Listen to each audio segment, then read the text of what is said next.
This is पुरूज अनूथ्रिया। आज हम आपके लिए एक मोटिवेशनल स्टोरी लेके आए हैं। कहानी का शीर्षक है एक भिखारी और युवा। दोस्तों, ये मोटिवेशनल स्टोरी आपको बहुत प्रेरित कर सकती है। इसे आप ध्यान से पढ़ें।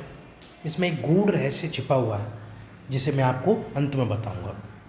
तो चलिए आप ज़्यादा समय न लेते हुए मोटिवेशनल स्टोरी को शुरू करते हैं। एक युवा नौजवान लड़का था, लेकिन बेरोज़गार था। नौकरी के लिए काफ़ी मशक्क़त कर रहा था। तभी उसे किसी कंपनी की तरफ से कॉल लेटर आता है कि कल आपका इंटरव्यू है और आपको आना है। अब वो लड़का थोड़ा परेशान हो गया, क्योंकि जिस जगह उसको इंटरव्यू के लिए जाना था वो जगह उसके घर से करीबन 50 से 60 किलोमीटर दूर थी और वह एक बेहद गरीब परिवार से था। इसलिए उसके पास जाने के लिए भी पैसे नहीं थे, लेकिन उसको जाना तो था ही। नौकरी उसके लिए ज़रूरी थी।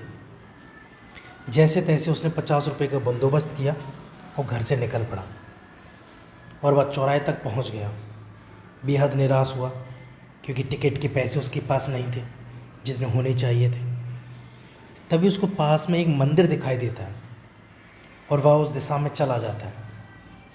तभी वहाँ उसकी नज़र एक भिखारी पर पड़ती है, लेकिन वह उसको नज़रअंदाज कर देता है। मगर भिखारी उसको परेशान देखकर पूछ ही लेता है कि आपको शायद कोई परेशानी है, मैं आपकी क्या मदद कर सकता हूँ। लेकिन वह उसको कुछ नहीं बताता। सोचता है कि ये भिखारी खुद मांग कर खा रहा है, ये मेरी क्या मदद कर पाएगा। लेकिन भिखारी बुजुर्ग था, तो उसको 2 या 3 बार पूछने पर लड़का मजबूर हो गया ये बताने के लिए कि उसको समस्या क्या है। तो भिखारी ने उसको बोला, तुम ये 500 रुपये लो और जाओ अपना इंटरव्यू दो।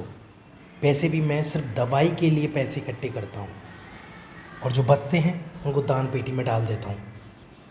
इसलिए मेरे ये पैसे ज़्यादा काम के नहीं, शायद तुम्हारे कोई मदद कर सकूँ तो मुझे भी खुशी मिलेगी।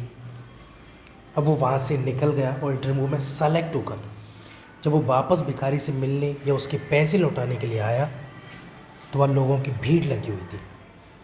उसने पास जाकर देखा तो वही भिखारी था। लोगों ने कहा इसके पास दवाई के पैसे नहीं थे, इसलिए आज की दवा ना लेने की वजह से ये चल बसा। आपको क्या लगता है उस युवा दिल की क्या हालत होगी? वही जो अभी हमारी हो रही है। अब मैं आपको मोटिवेशनल स्टोरी का गूढ़ रहस्य बता देता हूँ। किसी भी काम को करने या किसी भी लक्ष्य को हासिल करने के लिए मार्ग में हज़ारों कठिनाइयों का सामना करना पड़ेगा। अगर ये सोचकर हम आगे ही ना बढ़ें तो, और हो सकता है रास्ते में कोई हो जो हमारी मदद के लिए बैठा हो। ईश्वर तो किसी भी रूप में हो सकता है। मोटिवेशनल स्टोरी सार यही है कि आगे बढ़ते रहो, लेकिन रुको मत यार। अगर आप रुक गए तो फिर संभावनाओं का अंत हो जाएगा। जब संभावनाएं नहीं होती तो आप ही बताइए कि क्या होगा। आपको यह कहानी कैसी लगी कमेंट के माध्यम से हमें बताएं। मोटिवेशनल स्टोरी को पढ़ने के लिए और आपका कीमती समय देने के लिए दिल से आपका शुक्रिया। Thank you.